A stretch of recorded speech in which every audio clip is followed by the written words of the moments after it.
I had respiratory problems all my life. I've never been without. I've had asthma, and as I got older, it got worse. Things began to be taken away from me physically that I wasn't even aware of. I always had trouble going up steps. I always had trouble. As a kid, I couldn't run or play football or baseball with the rest of the kids. But things were taken away. And I noticed that I couldn't walk up steps as well as I could anymore. And I would walk to the garage and I was winded. And the garage for my house is 20, 30 feet. Little things began to catch my attention. The last 2 years at work, I worked behind a computer. I did research and writing. So, it wasn't like I was doing a lot of physical things, but I found myself sitting there. I'd have to go to the bathroom. And I wouldn't go because I was just too much to walk to the bathroom, which was 20, 30 feet down the hall. So I just hold it until I couldn't stand the pain anymore. I'd have to stop walking, simple short distances, a few feet to catch my breath so I could go on. I'd walk into a store, from my car without oxygen. I'd walk from my car to a store, and I'd begin to look around at things, as if I was looking to buy something, just so I could catch my breath. I didn't want anybody to see me leaning over, gasping for air. So this is the battle we were fighting. It was an uphill battle. And once in a while they'd give me in desperation every couple of months. Matter of fact, towards the end, when I was really bad, I was getting one every other month. They'd put a PICC line, an IV in my arm, and run it almost up into my heart. And then they would give me antibiotics, IV antibiotics, to take it home. And I could do this. I had to do it 3 times a day. And I guess what bothered me about this whole thing was we were all playing a little game. I would tell the doctors that none of this worked, and they would give it to me anyway. And it was like a little game we played, so I'd let them put the PICC in my arm, and I'd go home, and I'd get up I'd have one at 8 in the morning and 2 in the afternoon, another at 4 in the morning, or whenever the 8-hour shifts. And I'd sit there so often and say, what am I doing this for? So this is the life I lived. I'd wake up in the morning and I'd say, not another day of this, another whole day of not being able to breathe. I'm on oxygen 24 hours a day now. A lot of days I just said the heck with it. I didn't get dressed. I just sat there in the recliner and sucked on oxygen all day. I was dying. And I think that my doctors and I played that game too, where we just didn't talk about it. But I was dying, and they just kept treating me. I have a wonderful pulmonologist, and probably one of the most compassionate human beings I've ever met, and truly concerned about all his patients, not just me. But I know that he was doing his best. But I'd run the string out. There was nothing left. When my COPD was out of control, I'd sit there with oxygen on all the time. Half the time in my pajamas. I wouldn't change. I'll give you an idea how bad I looked. My sister, who was probably my closest family member, my younger sister, came to see me one day. And she walked in and she looked at me and she started to cry. And I said, what's wrong? She said, you look terrible. Are you going to die? And of course I felt like I was going to die. I couldn't, there was so much gunk. I don't want to fail to mention this. There was so much gunk in my chest that it used to coat my vocal cords. So I couldn't talk. I couldn't talk on the phone. I couldn't talk in person. People would call me, my friends, my family, how you doing? I wouldn't answer the phone. I could see the number on the caller ID, and I said, why? I can't talk. I couldn't do anything. I was about as close to being dead as I can think of without actually being dead. But everything changed with the BX protocol. I began to notice I didn't need the oxygen just as much as I used to. I'd wake up in the morning. In the old days with COPD, I'd take the oxygen off, and I'd put on my pulse ox, and I'd watch it drop from like 92 to 86 inside of 5 minutes. Now I take the oxygen off with the BX protocol, and it's not dropping at all. or maybe one percentage point. That's it. And I notice I'm leaving it off longer now. Now I notice I can go up the steps slowly, but I can go up the steps. As of our talk today, I mean, I've been on it for about three and a half months. I couldn't walk anywhere before. Now I can go to a mall, I can go somewhere, I can walk forever. And so my pulmonologist calls me. He'd say, you know, how you doing? I'd say, I'm really doing great. And he'd say, what? I'd say, yeah, I'm feeling pretty. Up until then, every time I saw him, every time I talked to him, I said, I feel awful. I feel terrible. And the first time he called me and asked me that, he said, what are you doing? And I said, you wouldn't believe it. You know, and I said, I don't know, you know, I mean, he's a wonderful guy, but I don't know if he'd be open to what I'm doing. And you know, so I said, when I come to see you, I'll tell you. So another month goes by, another blood test goes by. He calls me again with the results. He says, how are you doing? I said, I'm doing better than ever. I said, by now, I said, I'm working out again. I'm riding an exercise bike. I'm doing 45 minutes a day. My numbers are higher than ever. I'm riding longer than ever. I'm using more of resistance than ever on the bike. I mean, I'm doing great. Finally, we made an appointment, and he made the appointment himself. He didn't pass me off to the gal at the front desk. He said, I got to know what you're doing. I said, I'll come and see you. So we made an appointment, which I haven't kept yet. I mean, it's coming up in the next week or two. But when I go there, I mean, I can't wait to tell him what I'm doing. He's a pretty open guy, but we'll find out how shocked he is when he sees me, number one. And number two, when I tell him what I'm doing and how great I'm doing. I mean, my oxygen levels are back up to 96, 97 without oxygen. And I mean, I never got those numbers in his office. So I'm hoping, you know, when I sit down with him and they put the thing on my finger that it, you know, pulls a 98 or 97, that'll blow his mind. My skin was always gray. I was sick and I looked it. I was all washed out. I simply wasn't getting enough oxygen. So my numbers were without oxygen. With oxygen, maybe 92. Without the oxygen, when I took it off, it would go down to like 85, 86. After I started on the BX protocol, very subtly, my numbers began to come up. And today, I mean, as of our sitting here now, I mean, it's not uncommon for me to pull a 96 and a 97. I very seldom go below 95 without oxygen. These are numbers that were just fantasy for me before.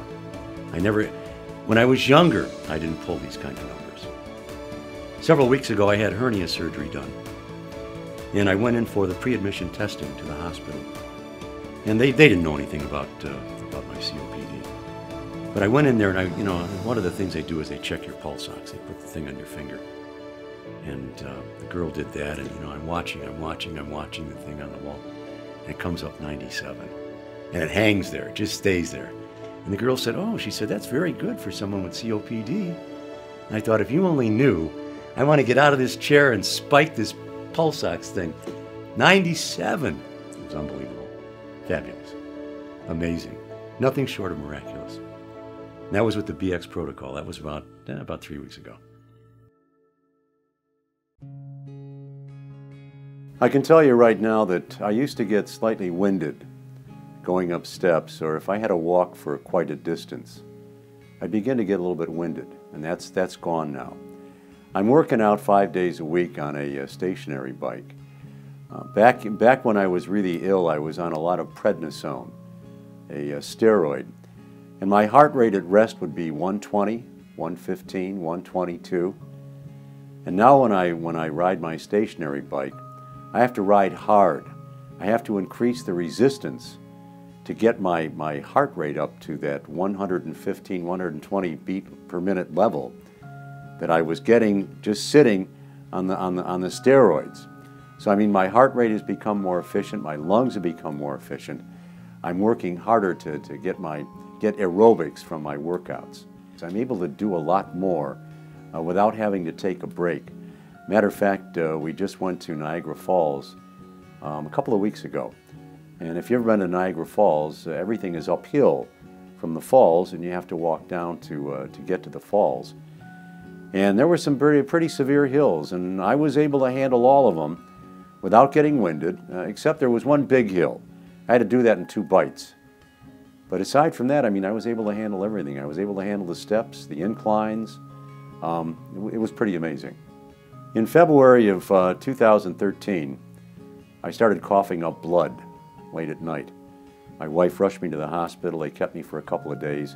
They sent me home with the oxygen. That was February 2013, and it was one of the most depressing days of my life.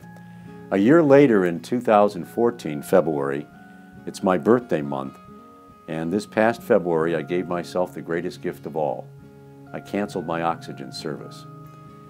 And I have to tell you, there was a little story involved in that. When I called the company to cancel out, the girl asked me, you know, who was canceling, and I said, I am. And she said, are you the patient? And I said, yes, I'm the patient, and there was a pause. And she said, well, you're going to have your doctor call and tell us you don't need it anymore, which I did. My pulmonologist called. But it dawned on me later on that patients don't call to cancel their oxygen service. Their next of kin usually does that. But it was the best birthday gift and the sweetest piece of cake I ever had when that guy toted all that stuff out of my house. It was great. In August of 2013, it was probably the worst month of my life. I was in the end stages of COPD, and August was, we went to a family vacation.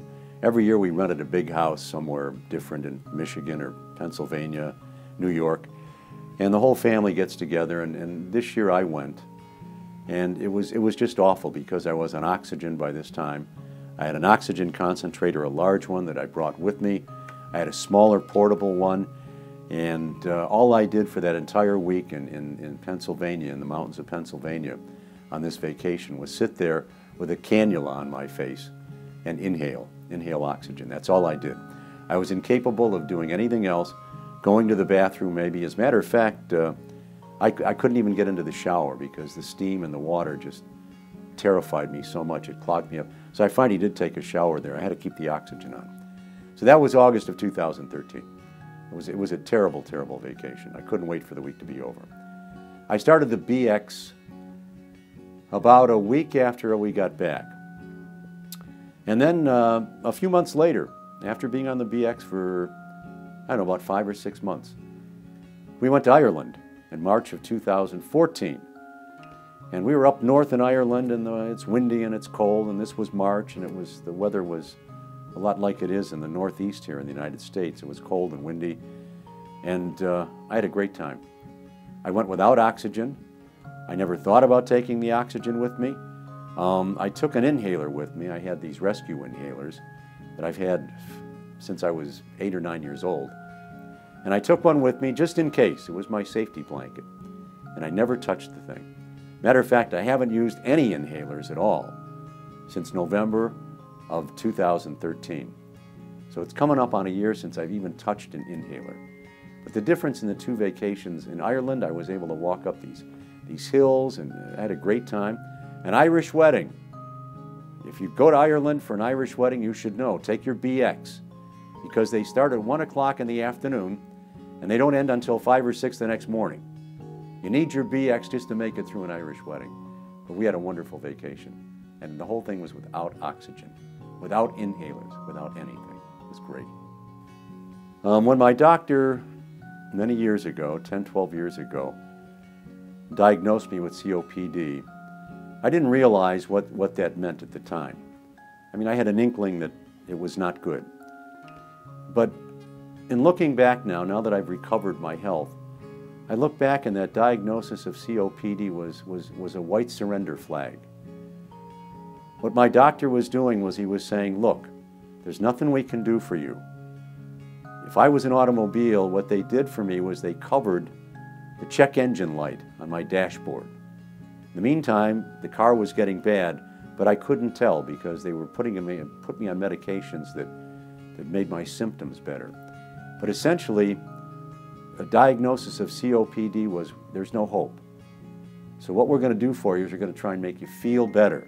We're not going to make you better. We're going to make you feel better until you die. So I think the biggest victim in the whole thing, besides me and my wife and my family, was hope. I didn't have any hope.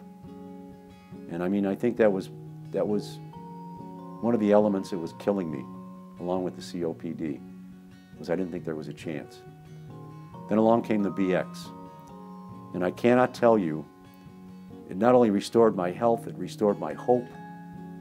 It gave me back, it brought living back to my life. I'm alive today. Not only am I alive, but it's restoring my health. It's replenishing my health. And anybody with my condition, I think if you don't do this, you're turning your back on the greatest opportunity you have to good health. I would have been dead without it. I would have been dead probably by last Christmas if I didn't have the BX protocol. It's been a wonderful experience, and I cannot tell people enough, give it a try, because otherwise there is no hope.